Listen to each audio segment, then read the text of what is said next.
dhaabbadhame ajandaa qabatanii fiiguu qofa osoo hin ta'in addaa walii baafnaati jechuudha. Wanni kun eessatti ta'ee naannaa dhaloota kiyyaatti ta'ee walumaaniin isinii hima waan information guutuu isaa ammaan adda baafadheef jechuudha. Guyyaalleen hanga adda baafadhutti hin dalaguuf viidiyoo kana bira taraa ture. Yakki kun kan raawwatame ji'a 4 dura ajandaa barbaadameeti amma kan miidiyaa irra gadhiifame malee yakkichi ji'a 4 duratti raawwatame. Akkamiin raawwatame walumaan laallaa godina Baalee aanaa Gaasaraa magaalaa Dambalitti wanti kun kan raawwatame jechuudha. Haati isin asirra argitan tuni hattuu turte. Mobaayila namoota garagaraa jalaa hattee mobaayila hedduu jechuudha.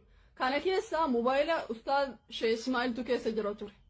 Duuba yeroo kanatti yeroo isiin qabamtee jirtu qaamni seeraa waan kana qoratee silkii kana akka isiin baaftu gaafachuutti ture. Yogguu qoratanii jedhan intaloon tuni hordoftuu amantaa biraati. Laakiin uffata keenya kana kaahattee waan kana gooti.